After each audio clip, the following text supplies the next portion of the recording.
Bismillahirrahmanirrahim.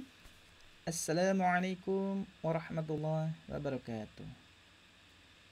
Alhamdulillah kepada para jamaah, para pemirsa yang dirahmati Allah Subhanahu wa taala.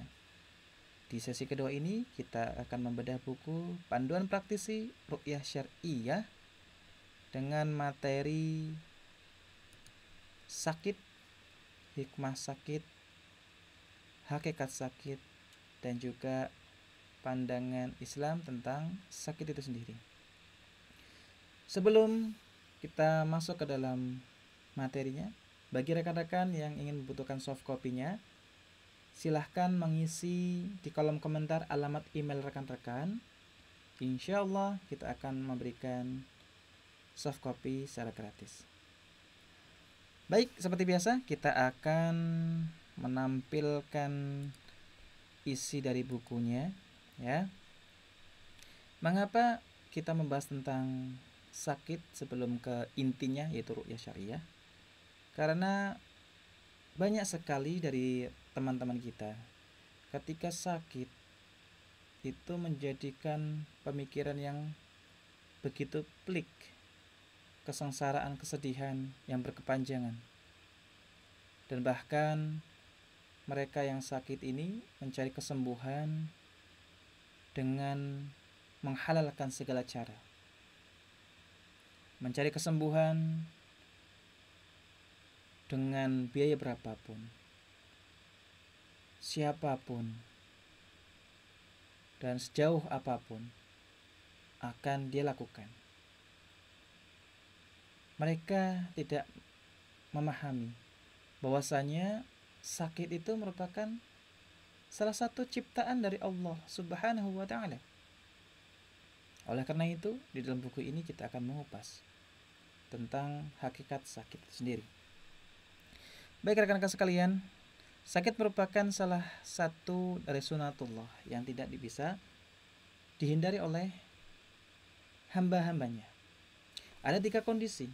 Yang pertama adalah dalam keadaan sehat. Kedua, dalam keadaan sakit. Yang ketiga adalah kematian. Ketiga-tiganya tidak bisa dihindari oleh hamba-hambanya. Kita ketahui bahwasanya ketika sehat, kita lupa akan pola hidup sehat. Bahkan kita menzalimi diri kita sendiri, menyakiti diri kita sendiri. Ketika sakit, barulah mereka berusaha untuk hidup sehat. Nah, ini kebalik. Nah, ketika sakit, banyak yang beranggapan bahwasanya ini merupakan kesengsaraan yang begitu berkepanjangan, kesedihan yang tidak ada henti-hentinya, tidak ada gunanya, atau mereka berpasrah mengeluh dengan sakitnya.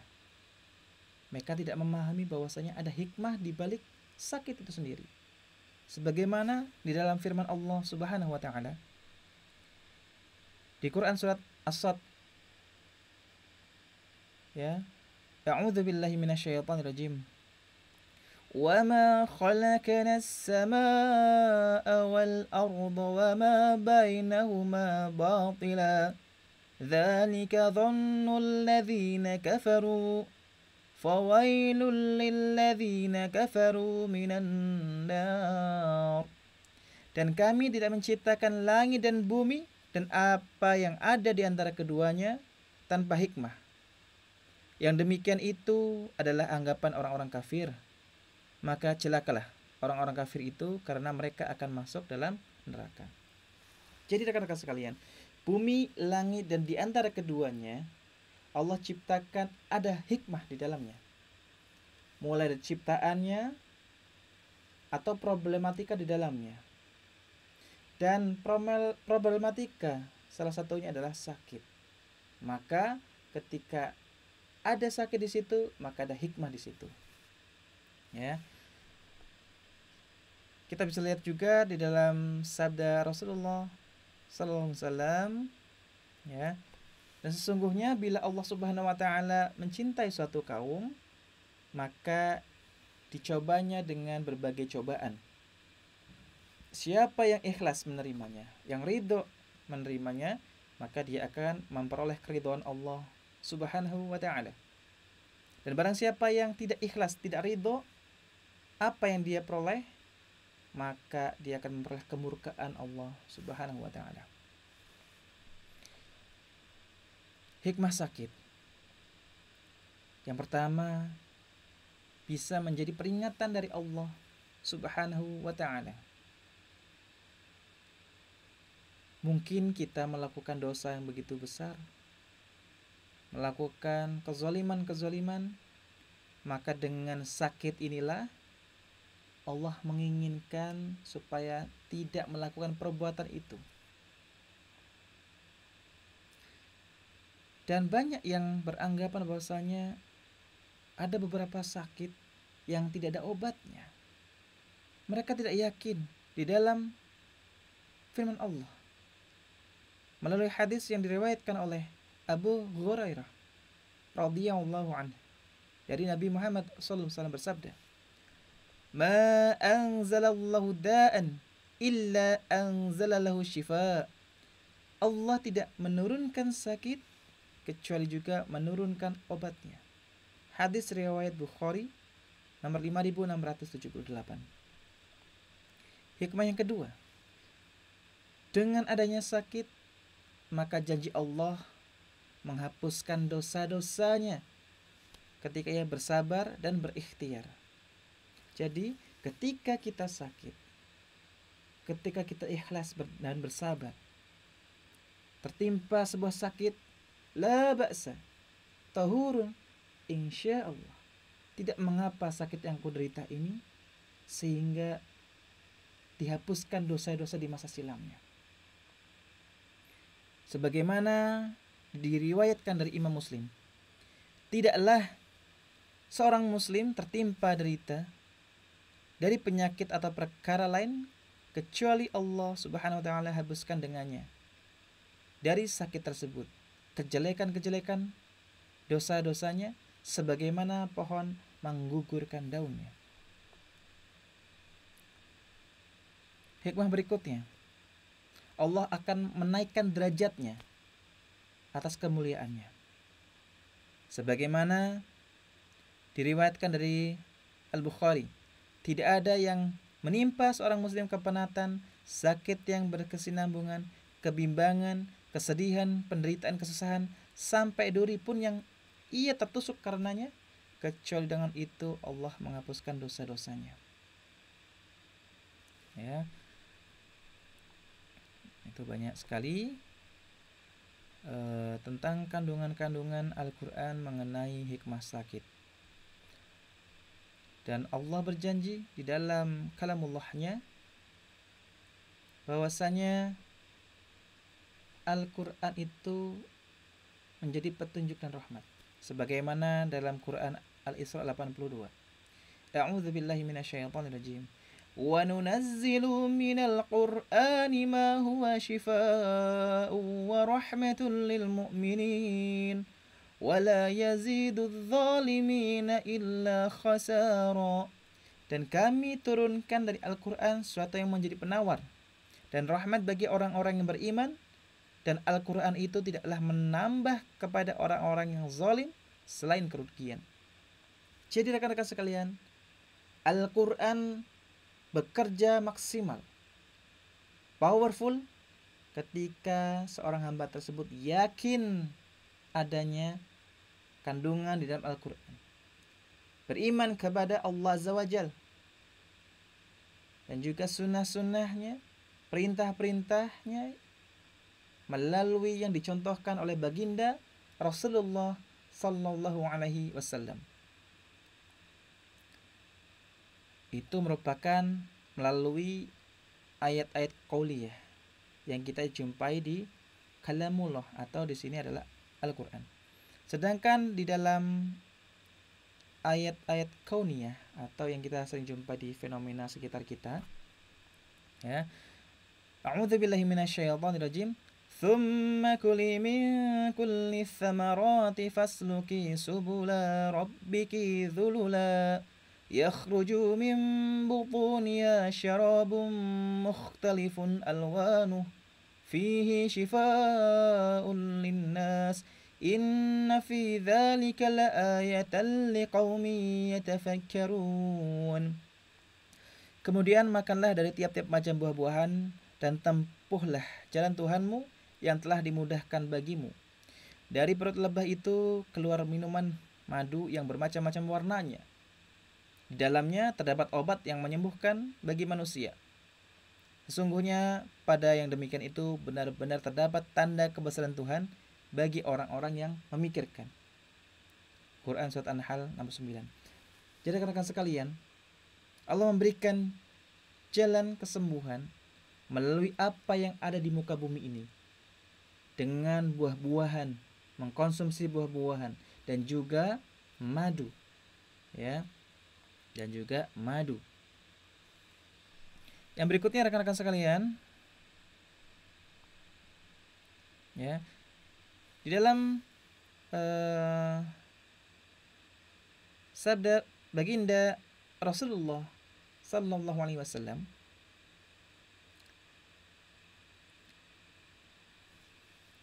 wa inna fil jasadi mudghah idza salahat salahal jasadu kullu wa idza fasadat fasadal jasadu kullu alla wahyal qalb. Ingatlah bahwa di dalam jasad, ya, di dalam jasad ada segumpal daging. Jika daging itu baik, maka baik pula seluruh jasadnya. Jika ia rusak, maka seluruh jasad akan rusak. Ketahuilah bahwa gumpal daging itu adalah hati, kolbu, ya, yang letaknya ada di jantung.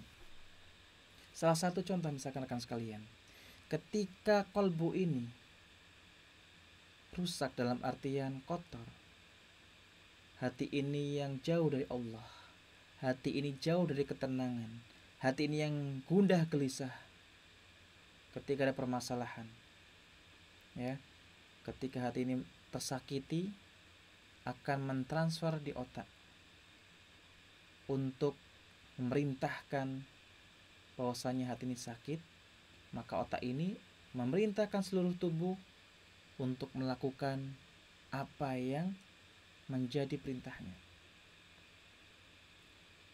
Ketika hati itu tersakiti oleh wanita, misalkan, maka otak ini akan bekerja bagaimana untuk menghabisi, membunuh wanita tersebut. Tangan ini akan melakukan, kaki ini akan mendekati, melangkahkan sesuatu sesuai keinginan dari apa yang dirasakan kolbunya. Beda halnya ketika ada permasalahan dekat dengan Allah, maka hati ini akan tenang. Hati ini akan mentransfer message, pesan kepada otak untuk beristighfar, meminta ampun kepada Allah, meminta petunjuk kepada Allah. Maka tangan ini bisa mengambil air wudhu, mengadahkan di atas, meminta kepada Allah, berdoa kepada Allah Azza wa Jalla. Ini berbeda bagi rekan-rekan sekalian. Maka rubahlah kolbu ini, dekatkanlah kolbu ini kepada Sang Khalik, Sang Pencipta, yaitu Allah Subhanahu wa Ta'ala. Ya, di dalam materi yang selanjutnya ini, ya, tentang hakikat sakit, dijelaskan bahwasanya Quran surat At-Taghabun 11. A'udzu billahi minasyaitonir rajim. Ma asaba min musibatin illa biiznillah.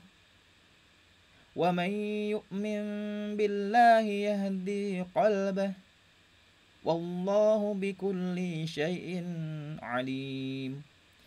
Tidak ada suatu musibah pun yang menimpa seorang kecuali dengan seizin Allah.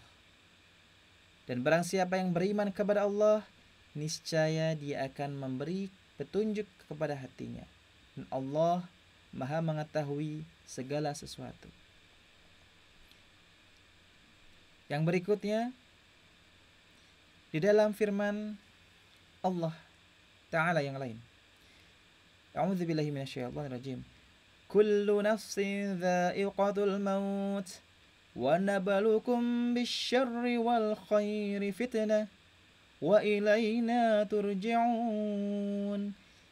Tiap-tiap yang berjiwa akan merasakan mati.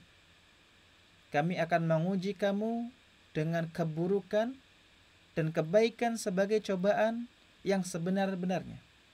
Dan hanya kepada kamilah kamu dikembalikan. Ya. Jadi ujian dari Allah bukan semuanya tentang keburukan, kemiskinan, sakit, itu bukan hanya itu saja. Melainkan ketika kita dalam keadaan lapang, dalam keadaan sehat, dalam keadaan kaya, itu juga ujian dari Allah Subhanahu wa Ta'ala. Apakah bisa mengemban amanah, tanggung jawab, dan juga sebagai pertanggungjawaban di yaumul hisab kelak. Ya. Yang berikutnya, di dalam firman Allah Ta'ala yang lain, Allah berjanji dan bersungguh-sungguh Allah akan uji hambanya. Sebagaimana dalam Quran surat Al-Baqarah 155. A'udzubillahi minasyaitonirrajim.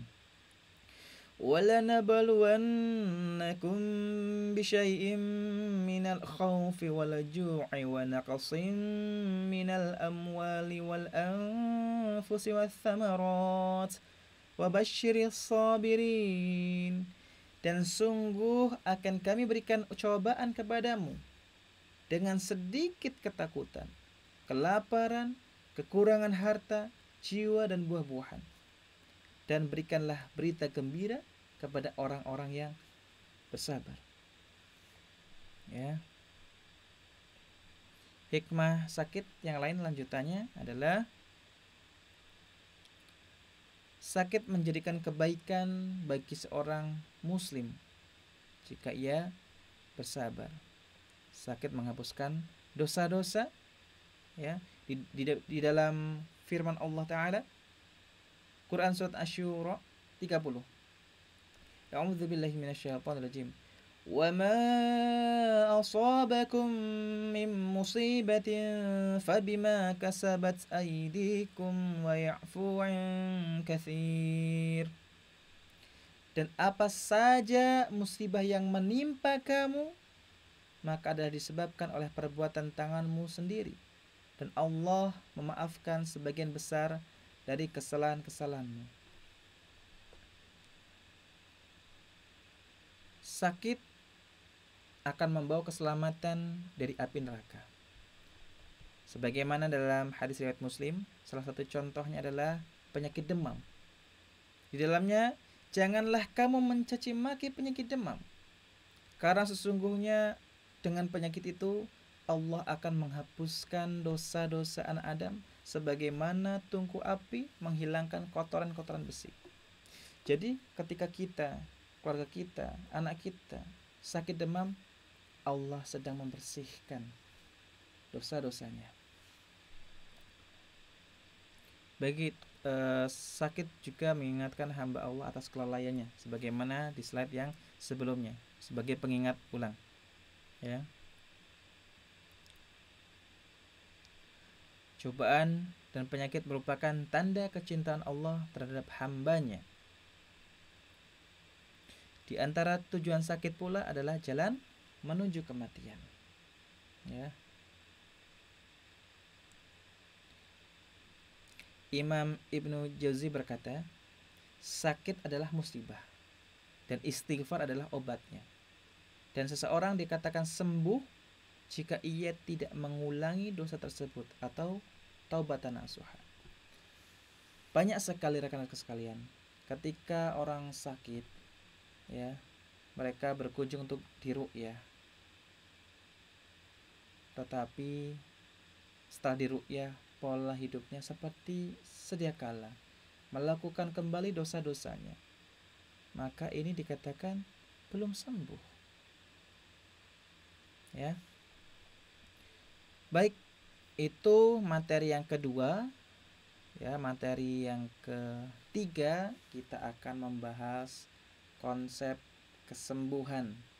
Bagaimana konsep kesembuhan yang benar.